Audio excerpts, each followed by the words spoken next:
মহিলাদের মাথার চুল বিক্রি করা যাবে কিনা? নেকাবের পরিবর্তে মেয়েরা যদি মুখে মাস্ক পরে তাহলে পর্দা আদায় হবে কি? আমি স্বপ্নে দেখেছি আমার স্ত্রীকে তালাক দিয়েছি। স্বপ্নে তালাক দিলে কি তালাক হয়? চিকিৎসার পরও শারীরিক ভাবে যৌন ক্ষমতায় ভোগার কারণে বিবাহ না করলে এতে কি গুনাহ হবে? অনেকে বলে চুল কাটার পর গোসল না করে ঘরে ঢোকা যায় না। তাদের কথা কতটুকু সত্য? আমার মা প্রতিদিন বিকাল 3টা তালিমের উদ্দেশ্যে বাসা থেকে বের হবে, মাগরিবের পর বাসায় আসেন। কিছু বললে বাসা বিশৃঙ্খলা সৃষ্টি করে এবং বলে আল্লাহ তোমাদের বন্দেগী করতে পাঠাই নাই। অবস্থা করণীয় কি? আমার সন্তান বারবার তার মায়ের কোলে পেশাব করে দেয়। অবস্থা বারবার কাপড় পাল্টে নামাজ আদায় করা কষ্টসাধ্য।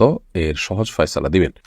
নেকাবের পরিবর্তে মেয়েরা যদি মুখে মাস্ক পরে তাহলে পর্দা আদায় হবে কি? নেকাবের পরিবর্তে যদি মাস্ক পরেন এবং তার সৌন্দর্য যদি তাতে আপনার অপ্রকাশিত হয়, তাতেও পর্দা হয়ে যাবে। পর্দার জন্য আপনার ওই কাপড় দিয়ে নেকাবে দিতে হবে এরকম কোনো কথা বা বাধ্যবাধকতা নেই। আপনি মাস্ক দিয়ে করেন কিংবা ওড়না দিয়ে করেন কিংবা অন্য কিছু দিয়ে করেন, যেভাবে হোক আপনার সৌন্দর্য আপনি অপ্রকাশিত রাখবেন এবং সেটি প্রকাশ করে বেড়াবেন না, এটুকুই যথেষ্ট আপনার জন্য। আল্লাহ তাআলা বলেছেন যে ওয়ালাউদ্দিন জিনাতাহুন্না ইল্লা মা যাহারা মিনহা, মেয়েরা তাদের সৌন্দর্যকে প্রকাশ করবে না। এই প্রকাশ না করার জন্য তিনি যে প্রক্রিয়া অবলম্বন করেন না কেন সেটি জায়েজ হবে। চিকিৎসার পরও শারীরিক ভাবে যৌন ক্ষমতায় ভোগার কারণে বিবাহ না করলে এতে কি গুনাহ হবে? চিকিৎসা করার পরও যদি শারীরিক ভাবে অক্ষম থাকে কেউ, তাহলে সেক্ষেত্রে তিনি যদি গুনাহ মুক্ত থাকতে পারেন, ফিতনা মুক্ত থাকতে পারেন এবং তার দ্বারায় বিয়ে করলে বরং স্ত্রীর হক নষ্ট হবে এরকম হয়, তাহলে তার জন্য বিয়ে না করাই উচিত। তিনি এক্ষেত্রে বিবাহ থেকে বিরত থাকবেন। আর যদি নিজে গুনাহে লিপ্ত হওয়ার আশঙ্কা থাকে বা স্ত্রীর হক আদায় করতে পারেন, হয়তো পুরোপুরি নয়, তাহলে সেক্ষেত্রেও তার জন্য বিয়ে করা জায়েজ হবে। অর্থাৎ এটি নির্ভর করবে যে তার অবস্থাটা কি হতে পারে বিবাহ না করলে, আর করলে কি হতে পারে। যদি করলে তিনি বরং স্ত্রীর হক নষ্ট করবেন, তাহলে সেক্ষেত্রে তার জন্য বিয়ে করা জায়েজ নয়।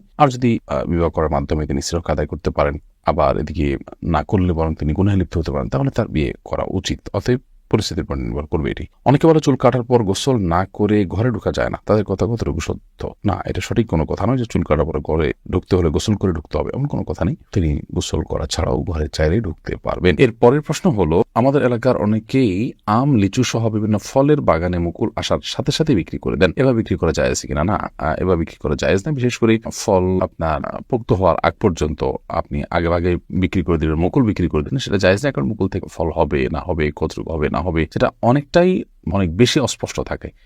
এই জাতীয় ক্ষেত্রে কেনাবেচা করা শরীয়ত অনুমোদন করে না। এর মাধ্যমে এক পক্ষ অনেক বেশি ক্ষতিগ্রস্ত হতে পারে কিংবা নিজেদের মধ্যে ভুল বোঝাবুঝি তৈরি হতে পারে ইত্যাদি ইত্যাদি। তবে আপনার এরকম ক্ষেত্রে গোটা আমের বাগানটাকে লিজ নেওয়া যেতে পারে, যে আমি এই বাগানটাকে লিজ নিয়ে এলাম, এইটাতে আমি কি করব না করব, গাছ সহ মাটি সহ পুরোটা আমি লিজ নিলাম, সেটা আমার ব্যাপার। ওই আম কিনলাম তা না, বরং পুরো জায়গাটা আমি নিয়ে এলাম 1 বছরের জন্য, 2 বছরের জন্য, 3 বছরের জন্য। এরপরে সেখান থেকে যা ফসল হবে সেটা আমি নিলাম, সেটা জায়েজ হতে পারে। আমার কাছে 20 ভরি স্বর্ণ আছে, আমি এগুলোর যাকাত 1 বছর দিয়েছি, এরপরে কি প্রতি বছর এগুলোর যাকাত দিতে হবে? কত বছর পর্যন্ত এই সম্পদের যাকাত দিতে হয়?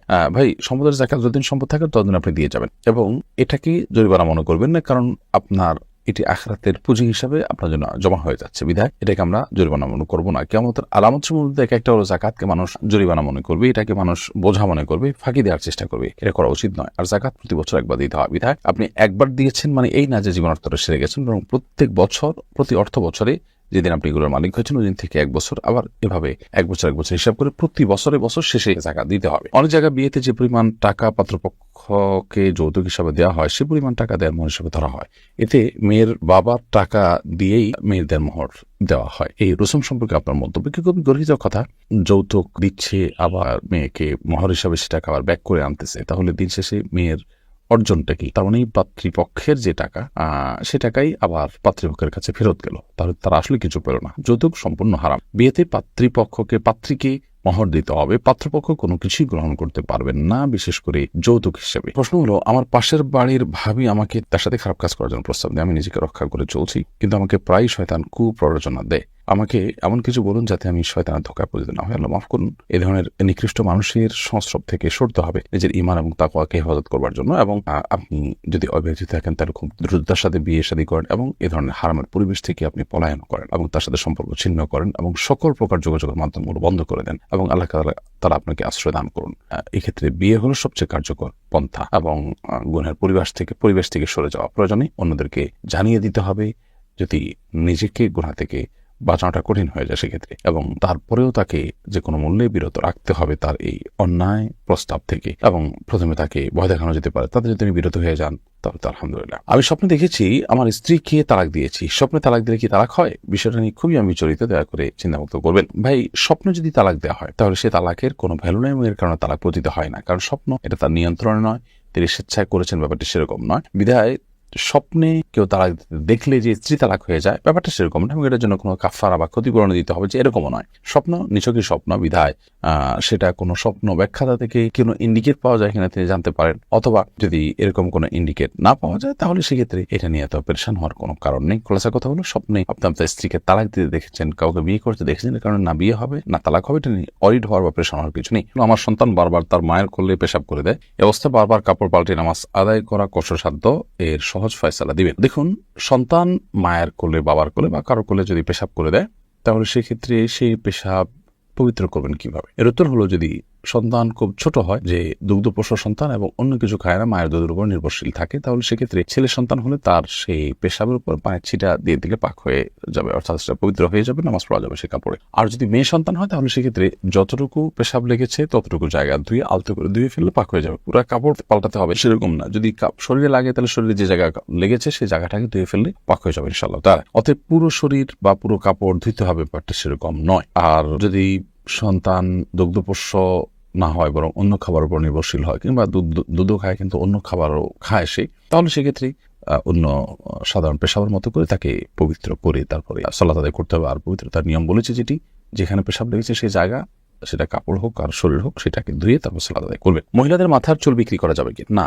মহিলাদের মাথার চুল কেন, শরীরের অন্য কোনো অঙ্গ প্রত্যঙ্গ, অন্য কারোর, পুরুষদেরও কোনো অঙ্গ প্রত্যঙ্গ বিক্রি করা জায়েজ নাই। তবে কারোর যদি প্রয়োজন হয় সেটি দান করা যেতে পারে, কিন্তু বিক্রি করা জায়েজ নাই। কারণ এই সমস্ত অঙ্গগুলো প্রথমত আল্লাহ তাআলা, দ্বিতীয়ত হলো যে মানুষের এই শরীরের প্রতিটি অঙ্গকে ইসলাম মর্যাদা দিয়েছে। আল্লাহ বলেছেন, ওয়ালাকাদ কাররামনা বানি আদম, আমি আদম সন্তানদেরকে মর্যাদা দিয়েছি, সম্মান দিয়েছি। অতএব সেই সম্মানের অংশ হিসেবে মানুষের শরীরের কোনো অংশ বিক্রি করা যাবে না। এটা বিক্রি করা মানে তাকে অপমান করা, তাকে অসম্মান করা। আমার মা প্রতিদিন বিকাল 3টায় তালিমের উদ্দেশ্যে বাসা থেকে বের হবে, মাগরিবের পর বাসায় আসেন।